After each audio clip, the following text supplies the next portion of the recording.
दोस्तों, आज का जो हमारा विषय है या टॉपिक्स वो है कृषि कानून की संवैधानिकता और केंद्र राज्य संबंध। दरअसल आज के डेट में यह विषय काफ़ी चर्चित हो चला है। सवाल उठता है कि कृषि पर कानून बनाने का अधिकार क्या केंद्र सरकार को है या राज्य सरकार को या फिर दोनों को, और अगर विवाद पैदा होता है तो फिर उस हालत में क्या कुछ हो सकता है। इसलिए कृषि कानून के मुद्दे पर विचार करने से पहले सबसे पहले हम लोगों को देखना होगा कि भारत के संविधान में केंद्र राज्य संबंध का उल्लेख किस तरह से है। इसलिए इस टॉपिक्स को समझने के लिए हम लोग को दो भागों में बांट करके देखना होगा। कृषि कानून पर आने से पहले हमको केंद्र राज्य संबंध देख लेना होगा, और जब एक बार हम लोग केंद्र राज्य संबंध समझ लेंगे तब आसानी से समझ सकते हैं कि कृषि कानून जो हमारे देश में बना है वो कितना संवैधानिक दृष्टिकोण से सही है और कितना गलत है। इसलिए सबसे पहले हम लोग केंद्र राज्य संबंध की बात करेंगे, और ये जो बात होगा वो कृषि कानून के संदर्भ में होगा। तो सबसे पहला जो सवाल उठता है कि कृषि कानून जो बना है तो इसको हम लोग कितने भागों में बांट करके देख सकते हैं। तो इस पर जो भाग इसको जब हम लोग बांटेंगे तो पहला भाग में बांटेंगे कि यह चर्चित क्यों हो चला है, दूसरा है कि केंद्र राज्य संबंध का उल्लेख हमारे संविधान में कहाँ पर है और किस रूप में है, और तीसरा है कि विधायी संबंध क्या है केंद्र और राज्य के बीच में। दरअसल यह विधायी संबंध का मतलब कि कानून बनाने का संबंध, कि केंद्र और राज्य के बीच कानून बनाने के मुद्दे पर क्या रिलेशन होगा। तो यहाँ पर हम लोग पहले भाग पर चर्चा करेंगे। पहला भाग है कि यह चर्चित मुद्दा क्यों है। तो चर्चित मुद्दा जो है, तो जैसा कि हम लोग जानते हैं कि भारत सरकार ने कृषि के क्षेत्र में सुधार करने के उद्देश्य से वर्ष 2020 में 3 कानूनों का निर्माण किया, लेकिन इन कानूनों को हमारे देश के किसान अपने हितों के खिलाफ मानते हैं। और दूसरी बात यह है कि इस कानून का निर्माण जिस तरह से हुआ है उसके चलते हमारे देश का एक बहुत बड़ा बौद्धिक तबका ऐसा है जो यह कहते हैं कि दरअसल इस कानून का निर्माण करना हमारे देश की संघीय व्यवस्था पर हमला है। तो इसके चलते यह कानून और केंद्र राज्य संबंध जो है हमारे देश में काफ़ी चर्चित हो चला है। तो सवाल उठता है कि यह संघीय व्यवस्था क्या है। तो संघीय व्यवस्था का सबसे पहली बार जो दर्शन होता है वो आधुनिक लोकतांत्रिक युग में जो पहला लिखित संविधान आता है वो संयुक्त राज्य अमेरिका में आया, और उसके संविधान में संघीय व्यवस्था का उल्लेख मिलता है। और जो वहाँ के संविधान में उल्लेख था वह सैद्धांतिक रूप में बहुत ही कठोर रूप में रहा है। न दूसरे शब्दों में कहें कि बिल्कुल पारिभाषिक शब्दावली के रूप में अमेरिकी संविधान में संघीय व्यवस्था का उदाहरण मिलता है। लेकिन कोई भी जो व्यवस्था होता है पूरी दुनिया में के किसी भी देश में एक समान रूप में या एक पैटर्न पर नहीं चलता है। यही वजह है कि अमेरिका में जिस रूप में या जिस पैटर्न की संघीय व्यवस्था है वो उसी के पड़ोसी देश कनाडा में नहीं है, या फिर हमारे देश भारत में भी संघीय व्यवस्था उस रूप में या उस पैटर्न पर नहीं है जिस पैटर्न पर अमेरिका में है। यह हर एक देश की अपनी अपनी परिस्थितियाँ और अपनी अपनी आवश्यकताएँ होती हैं, जिसके तहत वो किसी भी व्यवस्था को अपने आवश्यकता और परिस्थिति के अनुरूप ढाल करके उसका उपयोग करता है और उस रास्ते पर चलता है। तो ये संघीय व्यवस्था है, और संघीय व्यवस्था के अंतर्गत जो एक हालांकि कई उन लक्षण है संघीय व्यवस्था का, लेकिन एक जो महत्वपूर्ण लक्षण है वो है कि इस व्यवस्था के अंतर्गत 2 स्तरीय सरकार मतलब 2 टायर गवर्नमेंट होती है। एक राष्ट्रीय स्तर की केंद्र सरकार और दूसरा प्रांतीय स्तर की राज्य सरकार, और दोनों ही सरकारों के बीच में अधिकारों और कर्तव्यों का एक तरह से बंटवारा हो जाता है, और दोनों ही सरकारें सामान्य दौर में या सामान्यतः एक दूसरे के क्षेत्राधिकार का उल्लंघन नहीं करती है। तो इस तरह की संघीय व्यवस्था होता है। अब सवाल उठता है कि हमारे देश में जो संघीय व्यवस्था अपनाया गया है तो इसके चलते हमारे देश के संविधान में भी केंद्र और राज्यों के बीच संबंधों का उल्लेख किया गया है। संविधान के भाग 11 और 12 में अनुच्छेद 245 से लेकर के 300 तक में, और ये संबंध जो 245 से लेकर के 300 अनुच्छेदों तक में मिलता है, तो इसको 3 भागों में दर्शाया गया है। पहला जो है संबंध वो है विधायी संबंध, मतलब क्या, कानून बनाने का संबंध। इसका चर्चा हमारे संविधान में अनुच्छेद 245 से लेकर के 255 तक में मिलता है। दूसरा जो फिर संबंध है वो है प्रशासनिक संबंध, मतलब क्या कि कौन सी सरकार किन जो है विषयों पर, किन क्षेत्रों पर प्रशासन चला सकती है, इसका उल्लेख अनुच्छेद 256 से लेकर के 263 में मिलता है। और तीसरा जो संबंध है वो वित्तीय संबंध का है, जिसका अनुच्छेद 264 से लेकर के 300 तक में है। तो ये जो है केंद्र संबंधों का चर्चा इतने लंबे चौड़े अनुच्छेदों में विधायी, प्रशासनिक और वित्तीय संबंधों के रूप में चर्चित किया गया है। अब है कि तीसरा जो आता है कि ये जो विधायी संबंध, चूँकि जो कृषि कानून का मुद्दा है यह है विधि निर्माण से जुड़ा हुआ मुद्दा है, तो जाहिर सी बात है कि हम लोग का जो चर्चा का विषय होगा अभी वो विधायी संबंधों को लेकर के होगा। ये प्रशासनिक संबंध का मुद्दा या वित्तीय संबंध का मुद्दा कृषि कानून के निर्माण का मुद्दा नहीं है, मुद्दा है विधायी विषयों का मामला। तो इसलिए कि कौन विधि बना सकता है, तो इसलिए हम लोग जो अभी देखेंगे वो विधायी संबंध के मामले पर देखेंगे कि केंद्र और राज्यों के बीच विधि बनाने के मुद्दे पर क्या रिलेशन है। तो विधायी संबंध जो है इसको भी फिर हम लोग कई भागों में बांट करके अध्ययन की सुविधा के लिए या समझने के लिए कर सकते हैं। पहला जो है वो है अनुच्छेद 245, जिसमें कि विधियों के विस्तार का मामला का चर्चा है संविधान में। दूसरा है अनुच्छेद 246, जिसमें है कि विधियों की विषय वस्तु का चर्चा है, मतलब क्या कि किस विषय के मामले में कौन कानून बना सकता है। तीसरा अनुच्छेद 248 अवशिष्ट शक्तियों का चर्चा है, कहने का मतलब कि जो है जो बचा हुआ विषय है, रह गया है, जिसका उल्लेख संविधान में नहीं है, उस पर कौन कानून बना सकता है। और चौथा है कि राजसूची के विषय पर क्या संसद को कानून बनाने का अधिकार है। तो अब सबसे पहले हम लोग यहाँ पर देखेंगे अनुच्छेद 245 के अंतर्गत, तो इसमें विधियों के विस्तार का उल्लेख है। विधियों के विस्तार का उल्लेख कहने का मतलब क्या कि जो है कानून बनाने का जो अधिकार हमारे देश में संसद को भी है और राज्य विधानमंडल को भी है। तो अब है कि संसद जो कानून बनाएगा वह कहाँ लागू माना जाएगा, उसका प्रभाव क्षेत्र क्या होगा। और राज्य विधानमंडल को भी कानून बनाने का अधिकार है, तो राज्य विधानमंडल जो कानून बनाएगा वो कहाँ लागू होगा और उसका प्रभाव क्षेत्र क्या होगा। तो अनुच्छेद 245 कहता है, इसका पहला पॉइंट जो है वो है संसद विधि के विस्तार के बारे में। मतलब क्या कि संसद जो कानून बनाएगा वह कानून चाहे तो पूरे देश पर लागू हो सकता है या देश के किसी हिस्से पर। मतलब क्या कि संसद को कानून बनाने का अधिकार पूरे देश के लिए या देश के किसी हिस्से के लिए है। उसी तरह से राज्य विधानमंडल को कानून बनाने का जो अधिकार है उसके अपने पूरे राज्य के लिए या अपने राज्य के किसी एक हिस्से के लिए। तो यह जो है विधियों के विस्तार का चर्चा है। उसके बाद आता है अनुच्छेद 246, यह है विधियों की विषय वस्तु, कहने का मतलब कि किस विषय पर कौन कानून बना सकता है।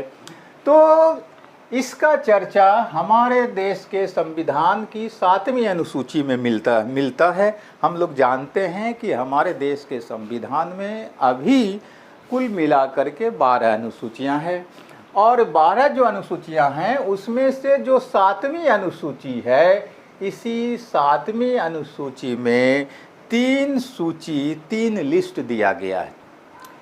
पहला जो सूची है या पहला जो लिस्ट है वो है संघ सूची का, मतलब यूनियन लिस्ट का चर्चा है। इस यूनियन लिस्ट के अंतर्गत हमारे देश के संविधान हमारे देश में जो संविधान लागू हुआ उस समय 97 विषय था, लेकिन अब बढ़ करके यह 99 विषय हो गया।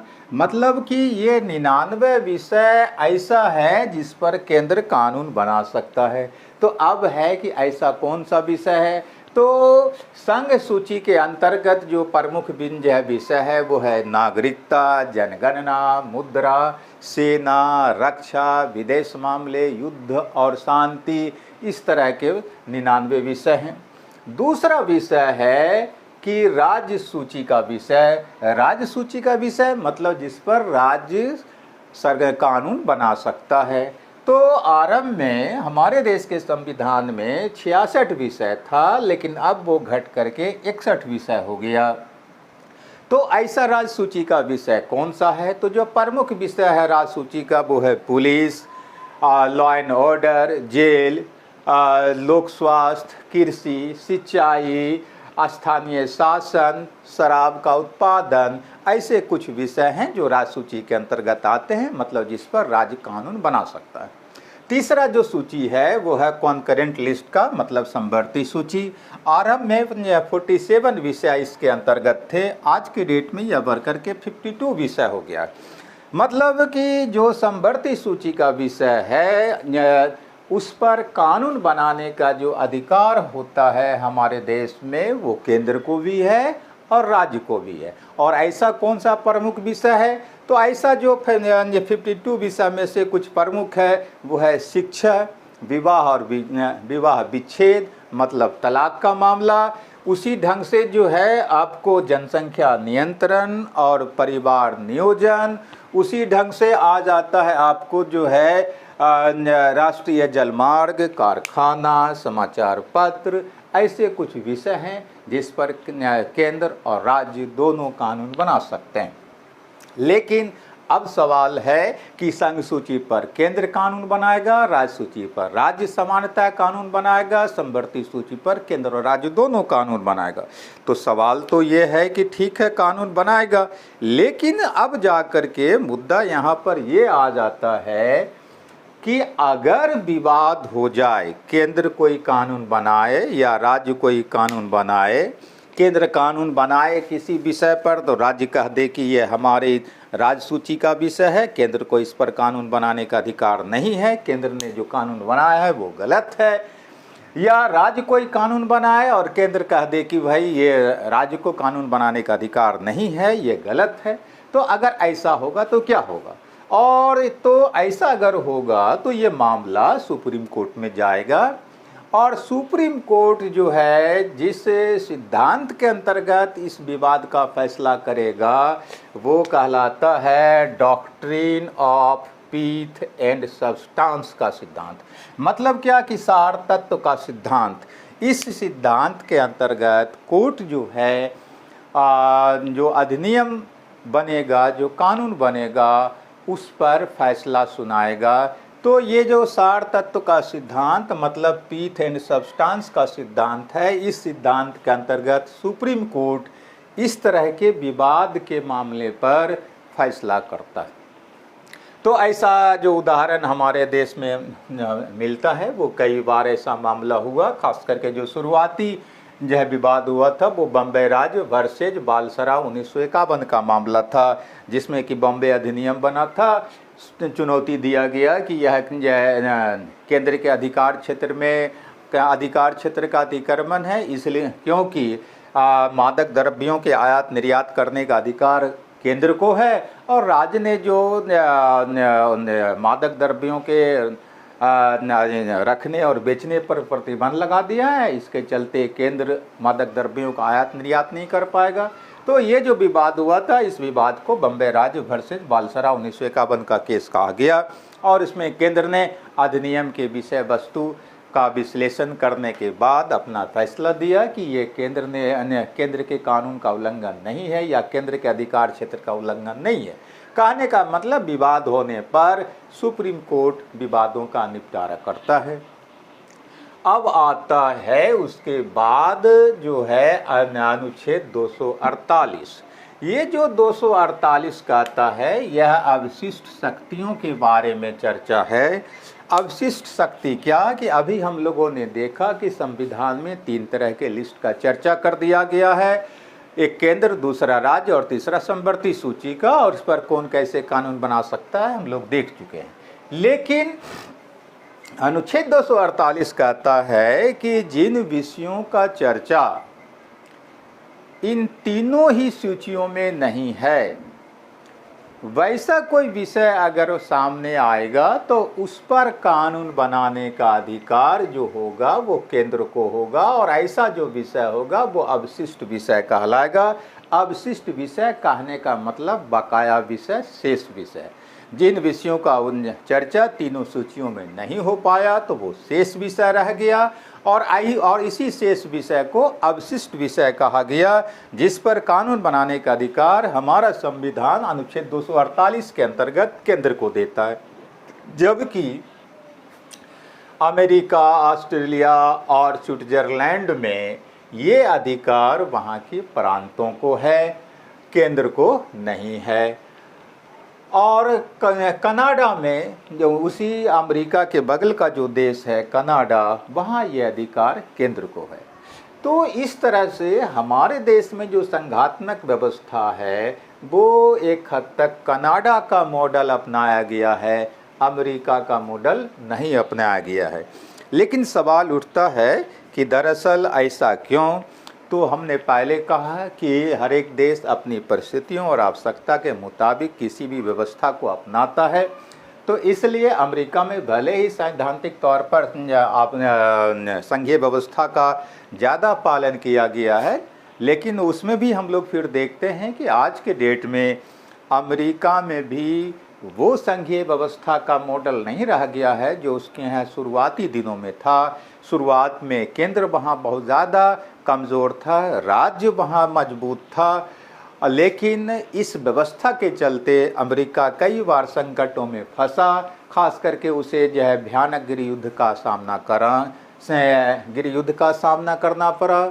उसके साथ साथ प्रथम और जो द्वितीय विश्व युद्ध हुआ, उन परिस्थितियों ने अमेरिका को यह सबक दे दिया कि नहीं, केंद्र का मजबूत होना कहीं ज़्यादा ज़रूरी है। यही वजह है कि आज अमेरिका भी धीरे धीरे मजबूत होने, अमेरिका का केंद्र भी धीरे धीरे राज्यों की तुलना में कहीं ज़्यादा मजबूत हो चुका है। वहीं कनाडा अमेरिका से सबक सीखा और शुरुआत में ही उसने अवशिष्ट शक्तियों को केंद्र को दे दिया। तो इस तरह से हमने भी जो अनुभव सीखा कनाडा, अमेरिका और दुनिया के दूसरे देशों से, उस आधार पर अवशिष्ट विषय हम लोगों ने या हमारे संविधान में केंद्र को दे दिया गया। तो ये अवशिष्ट विषय आता है। लेकिन ये जो अवशिष्ट विषय है तो इस पर तो हम लोगों ने देखा कि ये केंद्र सरकार कानून बना सकती है, संसद कानून बना सकती है। लेकिन जो यूनियन लिस्ट 99 है उसका जो प्रविष्टि संख्या 97 है, तो ये प्रविष्टि संख्या 97 फिर अलग से चर्चा करता है कि जिन विषयों का उल्लेख जो है न तो समवर्ती सूची में है और न राज्य सूची में है, तो उन विषयों पर कानून बनाने का अधिकार केंद्र को होगा। मतलब क्या कि अवशिष्ट विषय अनुच्छेद 248 तो एक तरफ कहता ही है कि इस पर केंद्र कानून बनाएगा, दूसरी तरफ यूनियन लिस्ट जो है, यूनियन लिस्ट का जो 97 प्रविष्टि संख्या है वह भी कहता है कि जिन विषयों का उल्लेख न तो समवर्ती सूची में है और न ही राज्य सूची में है, वैसे विषयों पर भी कानून कौन बनाएगा? तो केंद्र बनाएगा। तो ये अनुच्छेद 248 और यूनियन लिस्ट का प्रविष्टि संख्या 97, इन दोनों को देखने के बाद स्पष्ट हो जाता है कि केंद्र कहीं ज़्यादा मजबूत है राज्यों की तुलना में हमारे देश में। उसके बाद तब फिर हम लोग देखते क्या हैं कि जो है यहाँ पर आने के बाद कि क्या राज्य सूची के विषय पर संसद को कानून बनाने का अधिकार है या नहीं है। तो राज्य सूची पर संसद को कानून बनाने का अधिकार है या नहीं है, तो सामान्यतः तो राज्य सूची पर राज्य के द्वारा ही कानून बनेगा। लेकिन कुछ ऐसी परिस्थितियां अगर होंगी पैदा तो उस अवस्था में संविधान के मुताबिक केंद्र को कानून बनाने का अधिकार मिल जाता है। तो वो कौन सी परिस्थिति होगी? तो वैसी जो परिस्थिति है वो कई है। पहला है जिस परिस्थिति का चर्चा हमारा संविधान करता है वो है अनुच्छेद 249, फिर दूसरा है अनुच्छेद 250, फिर तीसरा है अनुच्छेद 252, फिर तीसरा है अनुच्छेद 253, फिर जो है अगला पांचवा है अनुच्छेद 254 और फिर है कि अनुच्छेद 356 और उसके अलावा फिर अन्य जगहों पर भी संविधान में चर्चा है जिसके अंतर्गत असेंबली पर केंद्र मतलब राज्य विधानमंडल पर केंद्र नियंत्रण कर पाता है। तो अब फिर हम लोग यहाँ पर बारी बारी से देखेंगे कि राज्य सूची के विषय पर अंततः संसद मतलब केंद्र की किस परिस्थिति में कानून बना सकता है। तो इसके अंतर्गत पहला जो आता है वो है अनुच्छेद 249। 249 कहता है कि राष्ट्र हित में ऐसा हो सकता है। तो राष्ट्रहित कौन बन जाए बताएगा? तो कहता है कि यदि राज्यसभा अपने सदन में उपस्थिति के 2/3 बहुमत से प्रस्ताव पारित करके यह कह दे कि अमुक जो राज्य सूची का विषय है वह आज की तिथि में राष्ट्रीय मूल्य हित का मामला हो चुका है, इसलिए उस राज्य सूची के विषय पर केंद्र मतलब संसद ही कानून बना दे तो बेहतर होगा। तो इस तरह से अनुच्छेद 249 के अंतर्गत राज्यसभा अपने सदन में उपस्थित सदस्यों के 2/3 बहुमत से फैसला ले सकता है और जब ले लेगा फैसला राज्यसभा तब जाकर के संसद उस विषय पर उस राज्य सूची के विषय पर कानून का निर्माण कर सकता है। अब है कि ऐसा जो कानून बन जाएगा वो कितने दिन तक लागू रह सकता है? तो कहता है इस तरह का जो कानून बनेगा वह 1 साल तक लागू रह सकता है, प्रभाव अवधि उसका 1 ईयर होगा। ऐसा उदाहरण हमारे देश में बहुत कम देखने को मिला है। जो एक उदाहरण है वह है 1950 के दशक के आरंभ में ही ऐसा हुआ था। व्यापार और वाणिज्य से संबंधित मुद्दे पर राज्यसभा ने अधिकार दे दिया था संसद को कानून बनाने का। दूसरा जो अब आता है वह है अनुच्छेद 250। ये क्या कहता है कि राष्ट्रीय आपातकाल के दौरान जो है तो कहता है कि जब हमारे देश में नेशनल इमरजेंसी लागू होगा, राष्ट्रीय आपातकाल लागू होगा, उस दौरान राज्य सूची के विषयों पर भी संसद को केंद्र को कानून बनाने का अधिकार होगा। और ऐसा जो कानून बन जाएगा तो वह कानून कब तक लागू रह सकता है? तो कहता है कि जब आपातकाल हट जाएगा, आपातकाल की समाप्ति की जब घोषणा हो जाएगी तो आपातकाल की समाप्ति के बाद 6 महीने तक ही ऐसा बना कानून लागू रह सकता है। 6 महीना की समाप्ति के बाद वो कानून लागू नहीं रहेगा। उसके बाद कहता है अनुच्छेद 252 यह कि राज्यों के द्वारा अनुरोध करने पर, राज्यों के द्वारा अनुरोध करने पर इसका क्या मतलब कि इसमें कहता है कि यदि 2 या 2 से ज़्यादा राज्य अपने राज्य विधानमंडल से यह प्रस्ताव पारित कर दे कि अमुक जो राज्य सूची का विषय है हमारे यहाँ इस पर कानून का निर्माण संसद ही कर दे, तब उस हालत में संसद उस राज्य सूची के विषय पर कानून का निर्माण कर सकती है। लेकिन सवाल उठता है कि ऐसा जो कानून होगा क्या वह कानून पूरे देश में लागू हो जाएगा, अन्य राज्यों पर भी लागू होगा? तो संविधान हमारा कहता है नहीं, इस तरह का जो कानून होगा वो उन्हीं राज्यों में लागू माना जाएगा जिन राज्यों ने संसद से यह अनुरोध किया था। अगर दूसरा राज्य भी उस कानून को अपने यहाँ लागू करना चाहता है तो उसको भी अपने सदन से प्रस्ताव पारित करके संसद के पास भेजना होगा और तब संसद अगर उसको स्वीकार कर ले तो उस पर कानून वहाँ भी उस राज्य में भी लागू हो जाएगा। लेकिन ऐसा जो कानून होता है तो उस कानून के मुद्दे पर राज्य का अधिकार जो है एक तरह से समाप्त हो जाता है। कहने का मतलब कि संसद ने जो राज्य के अनुरोध पर कानून बना दिया तो फिर उस कानून को संशोधित या रद्द करने का अधिकार उस राज्य को नहीं रह पाता है। अब आता है उसके बाद कि ऐसा कुछ उदाहरण क्या हमारे देश में मिलता है, तो कुछ उदाहरण है जिसमें से प्रमुख है वन संरक्षण सुरक्षा अधिनियम 1972, फिर मानव अंगों का जो है प्रत्यारोपण अधिनियम 1994।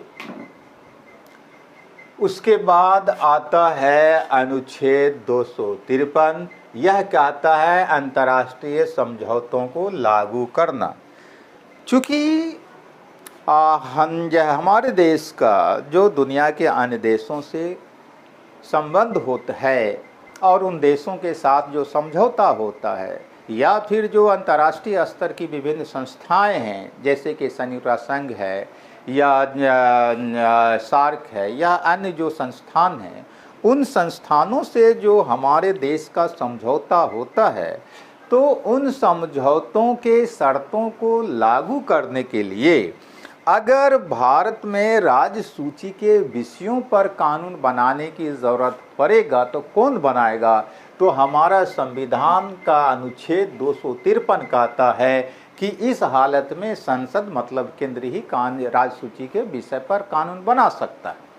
और ऐसा कई कानून हमारे देश में बना है, जैसे कि जिनेवा समझौता 1960 का मामला हो या अपहरण के खिलाफ अधिनियम 1980 का मामला हो या फिर ट्रिप्स जो लागू हुआ तो ट्रिप्स 1994 में सामने आता है और लागू हो पाता है 1 जनवरी 1995 को। तो ये जो अंतर्राष्ट्रीय समझौता है तो इनको लागू करने के लिए भारत में राज्य सूची के विषय पर भी कानून बनाने का अधिकार किसको प्राप्त हो जाता है? वो संसद को प्राप्त हो जाता है। उसके बाद आता है अनुच्छेद जो है 254। यह क्या कहता है? यह कहता है कि समवर्ती सूची के मामले पर है कि पहले हम लोगों ने देखा कि समवर्ती सूची का क्या मतलब है कि मतलब समवर्ती सूची के अंतर्गत जिन विषयों का चर्चा हो चुका है उस पर कानून बनाने का अधिकार केंद्र को भी हो जाता है और राज्य को भी हो जाता है। तो यहाँ पर कहता है कि यदि समवर्ती सूची पर केंद्र भी कानून बना दे और राज्य भी कानून बना दे और उन कानूनों में जो है टकराव हो जाए, गतिरोध हो जाए, कन्फ्लिक्ट हो जाए, विरोध हो जाए, तो उस हालत में किसका बना कानून लागू माना जाएगा? तो अनुच्छेद 254 कहता है कि केंद्र और राज्य के द्वारा बने कानूनों में यदि विरोध होता है तो उस हालत में पहला जो पॉइंट कहता है कि केंद्र का बना हुआ कानून लागू माना जाएगा, राज्य के द्वारा बना हुआ कानून अपने आप रद्द मान लिया जाएगा। लेकिन फिर दूसरा पॉइंट इसमें आता है कि यदि राज्य ने उस विषय पर कानून बना या राज्य ने उस विषय पर जो है सो बिल पास कर लिया, विधेयक पास कर लिया अपने विधानमंडल से और उस विधेयक को राष्ट्रपति के पास जो है विचार के लिए मंजूरी के लिए भेज दे और राष्ट्रपति यदि उसको स्वीकार कर ले, मंजूर कर ले, तब उस हालत में उस राज्य में केंद्र का बना हुआ कानून लागू नहीं होगा। मतलब क्या कि उस राज्य विधानमंडल ने जो कानून बनाया वही लागू माना जाएगा। लेकिन ऐसा बहुत कम हो पाएगा व्यवहार में, चूँकि केंद्र में जिस पार्टी या जिस राजनीतिक दल की सरकार होती है, ज़्यादातर संभावना यही बनता है कि उस सरकार की मानसिकता के मुताबिक ही राष्ट्रपति फैसला लेंगे। तो अभी इसका उदाहरण है कि कांग्रेस पार्टी की नेता सोनिया गांधी ने अपने अपने राज्य सरकारों को सलाह दी कि कांग्रेसी राज्य सरकार जो है अपने यहाँ से इसी ढंग का विधेयक पास करे और पास करके राष्ट्रपति के पास मंजूरी के लिए भेज दे। लेकिन सवाल है, और ऐसा किया भी जा रहा है कि पंजाब राज्य विधानमंडल ने, हरियाणा राजस्थान विधानमंडल ने या फिर छत्तीसगढ़ विधानमंडल ने इसी ढंग का फैसला ले भी लिया है। लेकिन क्या राष्ट्रपति मंजूरी देंगे? व्यवहार में थोड़ा लगता है कि यह मंजूरी देना संभवतः है सफल नहीं हो पाएगा। तो इस तरह का उदाहरण होता है। और अगर जो है ऐसा हो भी जाता है, सपोज कर लिया जाए कि राष्ट्रपति मंजूर भी कर लेते हैं राज्य विधानमंडल के द्वारा पास किए गए विधेयक को, तो वह कानून कहाँ लागू माना जाएगा? तो उसी राज्य में लागू माना जाएगा जिस राज्य विधानमंडल ने अपने यहाँ से उस विधेयक को पारित करके राष्ट्रपति के पास विचार के लिए या सहमति के लिए भेजा था। दूसरा तीसरा जो राज्य होगा उसके यहाँ वो लागू नहीं होगा। और अगर वो राज्य दूसरा तीसरा अपने यहाँ लागू करना चाहेगा तो उसे भी इसी ढंग से अपने राज्य विधानमंडल से विधेयक पारित करके राष्ट्रपति के पास भेजना होगा। और वो अगर सहमति दे देंगे तब जाकर के उस राज्य में भी ये लागू होगा। तो व्यवहार में थोड़ा सा कठिन नज़र आता है इस ढंग का मामला। और हालांकि कृषि कानून के मुद्दे पर हमारे देश में जो कुछ गैर कांग्रेसी राज्य सरकार है वो अपने अपने यहाँ से इस ढंग का प्रयास कर रही है। और उसके अलावा हम लोग यह भी देख चुके हैं कि जो है अगर विवाद के मुद्दे पर, जैसा कि हम लोग देखा है कि अनुच्छेद 246 के अंतर्गत जो है कई राज्य सरकारों ने इस मुद्दे पर सुप्रीम कोर्ट में चुनौती दिया है। कम से कम 6 याचिका तो सुप्रीम कोर्ट में जा चुका है कि कृषि पर जो कानून केंद्र ने बनाया है वो राज्य सूची के विषय का अतिक्रमण है या राज्यों के अधिकार का अतिक्रमण है। तो उस विषय पर जब सुप्रीम कोर्ट फैसला देगी तो वह किस सिद्धांत के अंतर्गत, तो doctrine of pith and substance मतलब सार एवं तत्व के सिद्धांत के अंतर्गत सुप्रीम कोर्ट फैसला देगी। तो इस तरह से हम लोग ये देख रहे हैं कि कृषि का मुद्दा का जो चर्चा आगे हम लोग करेंगे उसकी संवैधानिकता पर, तो वो हो जाएगा चर्चा कहाँ पर? अनुच्छेद 246 और फिर अनुच्छेद 254। इन दो अनुच्छेदों पर हम लोग को ज़्यादा फोकस करना होगा कृषि कानून की संवैधानिकता पर विचार करने के दौरान। उसके बाद जो आता है अगला जो अनुच्छेद आ जाता है वो अनुच्छेद 356। वो राष्ट्रपति से शासन के दौरान हम लोग जानते हैं कि अनुच्छेद 356 के अंतर्गत किसी राज्य में राष्ट्रपति शासन लागू किया जा सकता है। और जब राष्ट्रपति शासन उसके किसी राज्य में लागू हो जाता है तो उस राज्य में राज्य सूची का जो विषय होता है उस पर कानून बनाने का अधिकार किसके पास चला जाता है? संसद के पास। मतलब क्या कि संसद उस राष्ट्रपति शासन वाले राज्यों में कानून बनाने का अधिकार प्राप्त कर लेता है राष्ट्रपति शासन काल के दौरान। तो यह भी एक मामला आ गया। उसके अलावा एक आता है कि असेंबली पर केंद्र का नियंत्रण। तो इन अनुच्छेदों के अलावा कुछ और जगहों पर प्रावधान मिलता है हमारे संविधान में, जिसके अंतर्गत क्या देखते हैं कि संसद जो है राज्यों पर हावी हो जाता है विधि निर्माण के क्षेत्र में। वो क्या है मामला? एक मामला है कि कोई भी जो विधेयक मतलब कुछ ऐसा विधेयक होता है जिस विधेयक को राज्य विधानमंडल के द्वारा पारित करने के बाद राष्ट्रपति की सहमति के लिए राज्यपाल आरक्षित कर लेता है, रिजर्व कर लेता है। दूसरा फिर एक मामला आता है कि कुछ ऐसा विधेयक होता है जिस विधेयक को राज्य विधानमंडल में पेश करने से पहले राष्ट्रपति से सहमति मंजूरी लेना पड़ता है राज्य को। और फिर तीसरा एक ऐसा मामला है जिस मामले के अंतर्गत हम लोग क्या देखते हैं कि जब वित्तीय आपातकाल जो है हमारे देश में लागू होगा तो उस स्थिति में किसी राज्य विधानमंडल के द्वारा धन या वित्त से संबंधित जो विधेयक पारित किया जाएगा उस विधेयक को राष्ट्रपति स्थगित करने का या सुरक्षित रखने का निर्देश दे सकता है। तो इस तरह से हम लोग क्या देखते हैं कि अंततः राज्य सूची के विषय पर भी कानून निर्माण करने का अधिकार परिस्थिति बस अपने हाथ में ले सकता है।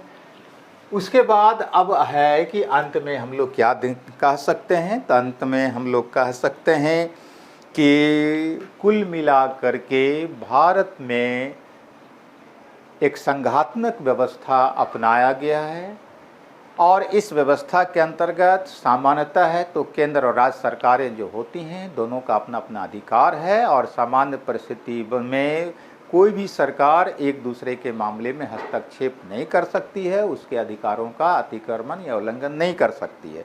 लेकिन परिस्थिति निर्माण होने के चलते केंद्र जो है राज्यों पर हावी हो जाता है, मतलब कुछ ऐसा अधिकार है जिसके अंतर्गत केंद्र राज्य सूची के विषयों पर भी कानून बना सकता है।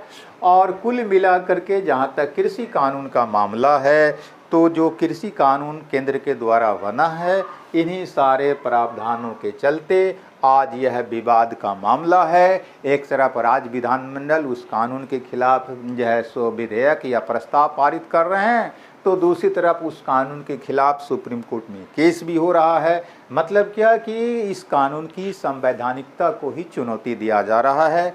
तो ये राज्य और केंद्र का संबंध देख लेने के बाद दूसरे भाग पर जब हम लोग अब आगे जो चर्चा करेंगे वो कृषि कानून की संवैधानिकता पर, तो आसानी से अब हम लोग उस पाठ को समझ सकते हैं या कृषि कानून संवैधानिक है या नहीं है, इस पर आसानी से हम लोग निष्कर्ष निकाल सकते हैं। तो अभी का क्लास इतना ही।